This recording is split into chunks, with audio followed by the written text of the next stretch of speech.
saya selalu bilang, enjoy the process, menikmati perjalanannya, dan sukses itu bukan tujuannya atau destination, tetapi justru perjalanannya. Brian, hari ini Brian sukses dalam apa? Dan saya menjawab, dan dia juga menanyakan ke saya, Brian hari ini gagalnya dalam hal apa?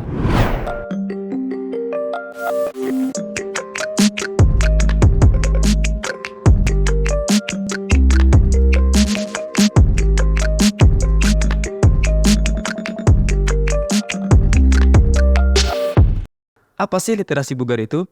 Jadi, waktu saya meminta Pak Brian untuk mau sharing knowledge, experience, dan semua nilai-nilai yang beliau akumulasi sepanjang hidupnya dalam mendirikan Primavit dan bisnis-bisnis yang ada, akhirnya beliau setuju untuk berbicara di literasi bugar.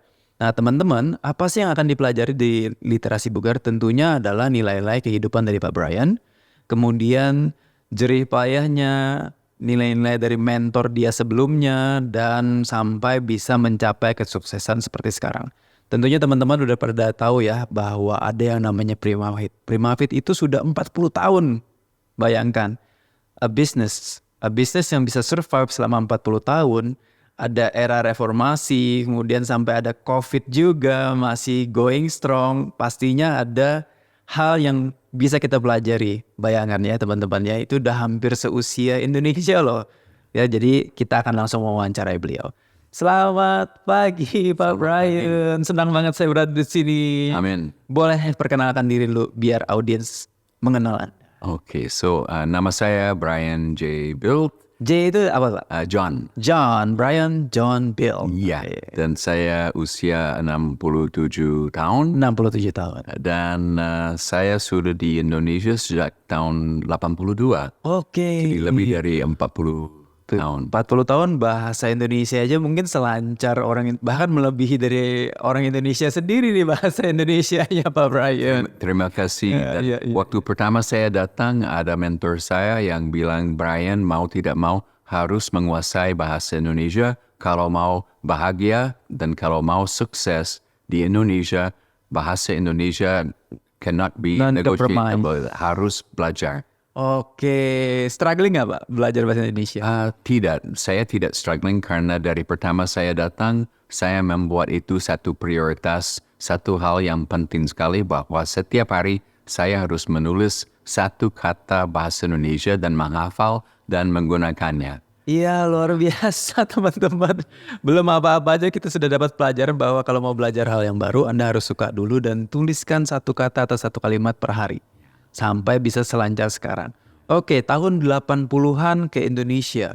Waktu itu tentunya apakah sudah terpikir akan bekerja di bidang kebugaran? Atau other business? Yes, saya dari universitas, saya udah yakin saya mau kerja di dunia kebugaran jasmani. Dan saya ikut lulusan physical education, exercise science, and biology tahun 77. Oke, kita belum lahir Bapak. Wow, ya. Dan yang saya sadar bahwa saya mau di dunia olahraga, tetapi saya mau dengan bekerja sama dengan orang dewasa. Saya tidak berminat untuk bekerja seperti di sekolah SD atau SMP atau SMA. Saya mau bekerja mempromosikan dan mendidik orang tua yang perlu olahraga, orang dewasa, karena saya mulai sadar bahwa olahraga ada hubungan dengan panjang umur dan kesehatan. Sejak 40 tahun yang lalu. Imagine that teman-teman. 40 tahun yang lalu Pak Brian sudah sadar akan pentingnya kesehatan dan olahraga. Wah, luar biasa. Pertanyaan berikutnya adalah why Indonesia? Oke. Saya tidak memilih Indonesia, mungkin Indonesia memilih saya. Dan so confident. Waktu itu saya dapat tawaran untuk datang ke Indonesia untuk membuka fitness center di Medan, Sumatera Utara. Siapa yang menawarkan Pak? Menawarkan ke saya adalah Bapak Sani Sumakno dan almarhum Sani Sumakno. Kemal Idris. Dia seorang jenderal angkatan darat, dan mereka mempunyai hotel management company, dan mereka buka hotel di Medan. Dan karena mereka sudah merasakan kebugaran jasmani waktu itu di Hotel Mandarin Oriental Jakarta, mereka mengajak saya untuk buka fitness center pertama di Sumatera Utara, yaitu Medan di Hotel Tiara Medan. Dari mana Anda bisa mendapatkan koneksi yang luar biasa ini, Pak? Ya, kebetulan waktu itu saya sedang menyelesaikan my master's degree in fitness in exercise science di University of Washington, dan di tempat belajar ada papan yang mana orang bisa pasang iklan untuk mencari karyawan, dan di situ saya melihat iklan yang bilang dicari fitness center manager untuk Asia. Oh gitu, dari manajemen perusahaannya itu? Iya. Taruh lowongan di universitasnya? Iya. Wah gila koneksinya. Saya langsung kirim lamaran kerja saya ke situ, dan kebetulan sekali ya, sometimes things happen for a reason ya. For a reason. And kebetulan pusatnya mereka adalah di Honolulu, Hawaii, dan Pusat untuk perusahaan kebugaran jasmani ini yang namanya Clark Hatch. Oh, Waktu itu Hatch. Clark Hatch yang punya 30 cabang di Iya. Masuk Indonesia. Betul. Dan Clark Hatch memang seorang warga negara Amerika, dan dia Sudah almarhum tapi ya Pak ya? masih hampir 90 dan masih segar bugar, dan tinggal di Honolulu, dan kita masih sering Honolulu, Hawaii. ya. Ya, malah dia yang memperkenalkan saya ke Mr. Brian Clay, yang pemenang gold medal and silver medal di Olympics untuk di decathlon. Dan kita bakal ketemu dia nanti di IRSA. Tahun depan. Looking forward. Yeah, Brian wants to meet us about how to use his product di Indonesia. Oke, saya summary dulu ya Pak. Ini saya benar-benar shock dengan perjalanan hidup Anda Pak. Saat Anda sudah mengambil S1, S2, Master Degree pun, kita masih belum lahir, Anda sudah sudah involved di pekerjaan ini. Luar biasa ya pendengarnya. Dan lucu, waktu itu saya tidak jelas itu Indonesia itu apa. Saya tidak begitu yakin Indonesia ada di mana, apakah itu negara atau pulau. Bisa dipahami. Saya menduga mungkin Indonesia itu bagian dari Bali. Just waktu itu Bali lebih terkenal daripada Indonesia. Sampai sekarang Pak, sampai sekarang. Iya. Iya. Wow. Ya, so saya story. kebetulan saya mau ke Honolulu untuk mengikuti lomba lari marathon Honolulu. Jadi sekaligus saya ketemu Mr. Clark Hatch. Dan saya begitu terpesona ketemu dia, saya membayangi seorang businessman aja. Apa satu kata atau kalimat untuk seorang Clark Hatch pertama kali Anda ketemu dia? Amazing man or something? Humble. Mencerminkan kebugaran. Dia menjiwa kebugaran. Epitome of fitness. Ya, jadi fitness itu 1, 2, dan 3. Business itu 4 atau 5. Ya, dia all about his body, his pola hidup was Walk the talk. Walking the talk, exactly. Nah, ini yang membuat saya semangat. Businessman. Ya, Tapi someone yang really know what they're doing.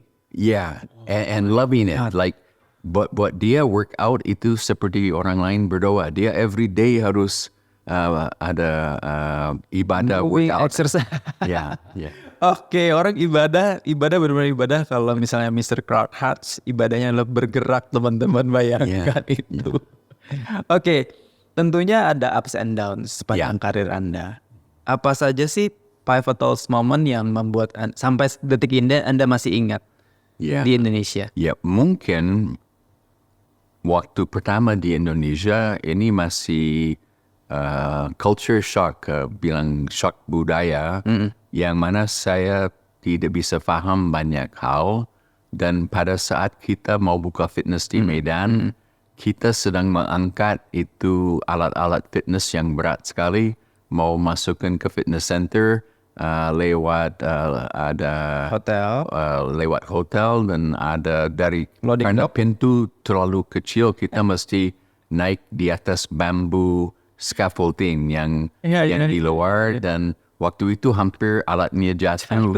Saya masih bisa ingat, saya menangis karena takut alat fitness itu kesayangan saya akan jadi rusak pada saat mau instalasi. Stresnya bukan main. First branch. Ya, Cabang pertama. betul. First branch in Indonesia. In Indonesia. Ya, sebelumnya saya sudah sempat buka beberapa cabang di Amerika. Oh, sebelumnya sudah pernah Ya, saya sebelum ke Indonesia, manage. saya manage fitness center buat Boeing Airplane Company. Oke. And then beberapa club, private club. Itu usia berapa, Pak? Oh, 22, 23. 23 tahun Yeah. sudah manage gym. Ya, Oh my God. Wow. I cannot say anything. I'm just amazed with your background and history. 23 tahun tuh mungkin saat ini masih main Mobile Legend, Pak. ya. Saya beruntung bisa learn by doing. And saat itu banyak mentor yang membantu saya. 23 tahun. Apakah gini? Tentunya seusia muda itu akan di look down oleh orang-orang yang usianya 40, 50 tahun. Anak masih kecil, masih muda. Ada nggak treatment seperti itu? Tidak ada. Mungkin di Amerika, ya di Amerika banyak hal yang tidak benar. Tetapi satu hal yang di Amerika yang saya kagumi adalah mereka jarang meremehkan anak Usia. muda. Oh, Ya, justru mereka menghormati dan mereka lihat ilmu saya dan rasa peduli saya. oh, jadi tidak seperti Indonesia. Ya, Di mana kalau masih muda artinya hijau. ya, Oh, mereka lebih ya apa yang bisa Anda lakukan, ya saya akan hargai Anda dengan ability Anda. betul sekali. Ya, ya, Ya, culture shock. ya betul, betul, betul. Oke. Oke, itu satu pivotal moments di mana Anda masih ingat ada alatnya lagi dimasukin ke lantai 2 pendengar, dan itu beliau takut banget kalau itu sampai jatuh karena harganya pasti mahalnya luar biasa. Ya. Oke, ada hal lain? Ya, satu lagi. Waktu saya datang ke Indonesia, saya langsung melihat satu perbedaan besar yang mana Indonesia saat itu tahun 82, obesitas hampir tidak ada. 82. 80 tahun Obesitas 82. Di Indonesia tidak terlihat. Unlike today.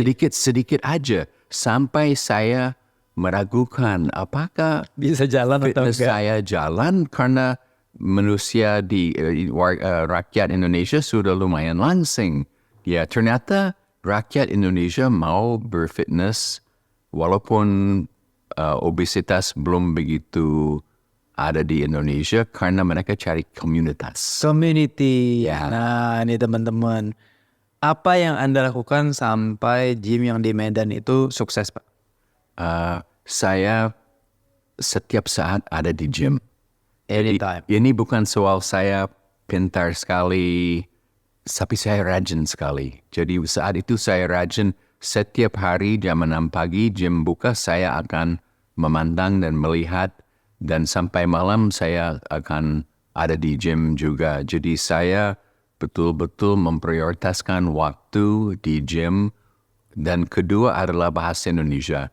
Dengan saya seorang warga negara kulit putih, warga negara Amerika. impressed. Ya, saya berusaha merangkul mereka dengan bahasa Indonesia dan mereka menghargai itu dan saya bisa bergaul sama mereka dan melakukan pendekatan sehingga hubungan segala hal yang kita melakukan selalu akan kembali ke hubungan baik dan komunikasi yang baik. Oke. Jadi you earn respect karena Anda mau belajar bahasa Indonesia Ya, dan budaya Indonesia dan budaya Indonesia juga. Oh ya, memang ada sih dalam satu ilmu komunikasi, Pak, di mana kita harus menyesuaikan frekuensi dulu dengan lawan bicara kita. Ya, Nah, salah satunya adalah dengan belajar budaya dan bahasa itu. Ya. Makanya you earn their respect. Oh, nice.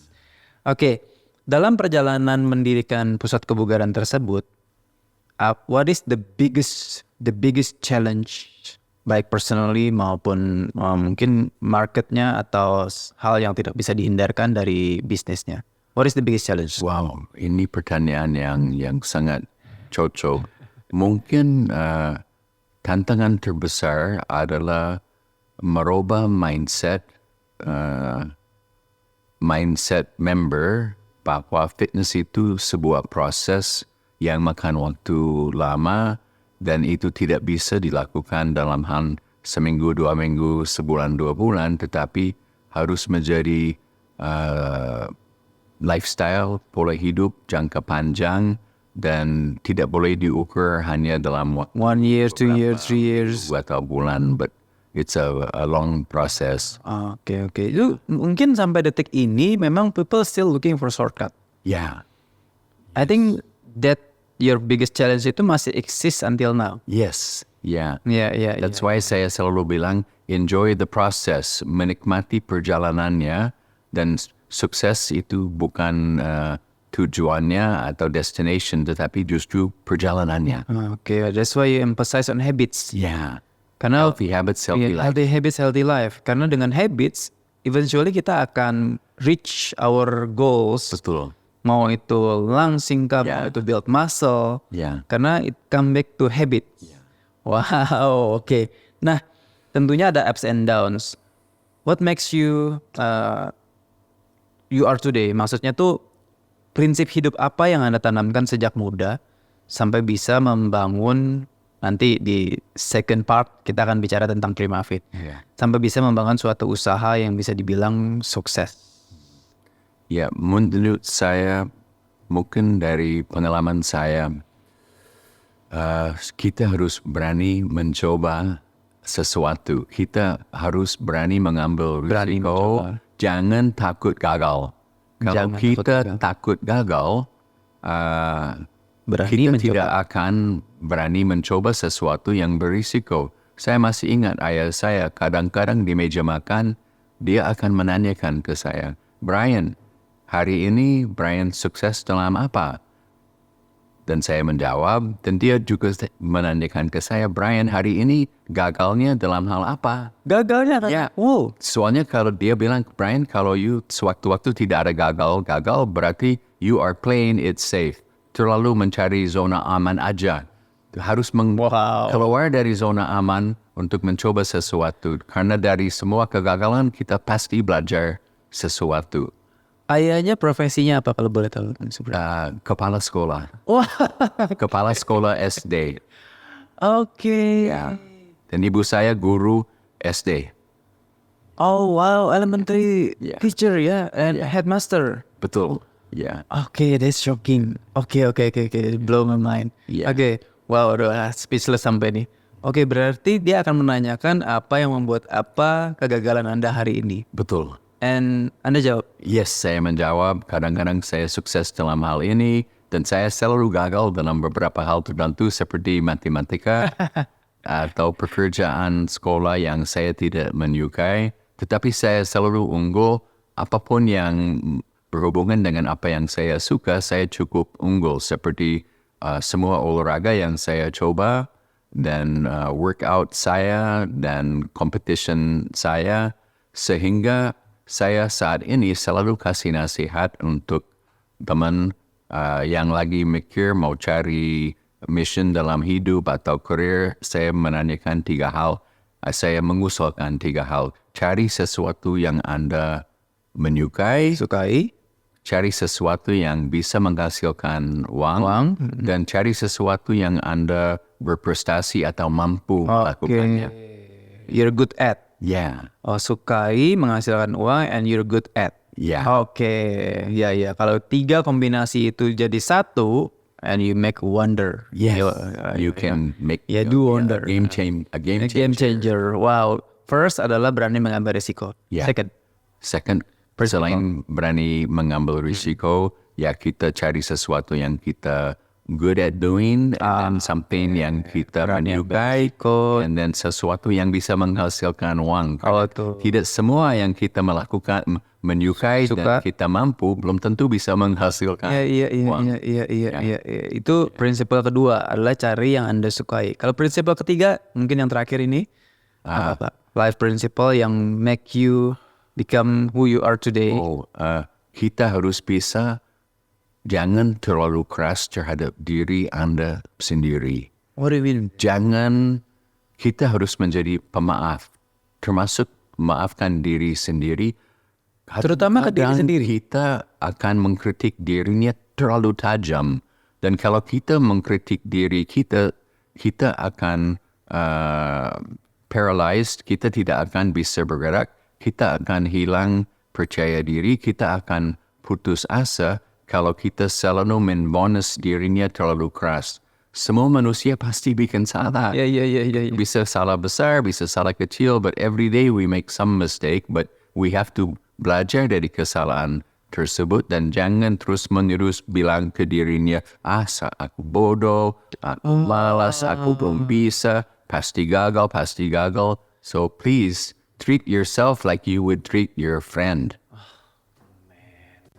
Oke, itu punchline tuh. Itu masih masuk banget itu ke Instagram literasi bugar. Treat yourself like you like to treat someone else. Like you would treat your friend. Your friend, your best friend lah ya. Yes. Oke, luar biasa. Oh my God. Sometimes self-talk bisa membunuh kita if we talk terlalu negatif. Oke. Teman-teman, ini first episode loh. Ini first episode saya sudah belajar banyak luar biasa. Oke. Nah, itu untuk tentang background Anda and your life principle. Sekarang kita akan ngomongin nih, Pak Brian, tentang Primafit itu sendiri. Kok tiba-tiba dari Clark and Hats, tiba-tiba berubah jadi Primafit dan up and down-nya dan everything. Mungkin bisa di-share ke teman-teman karena kan kita juga siapa tahu the next leaders dengerin ini dan dia bisa menciptakan bahkan mungkin bisa lebih besar lagi dari Primafit itu. Yeah. Why Primafit?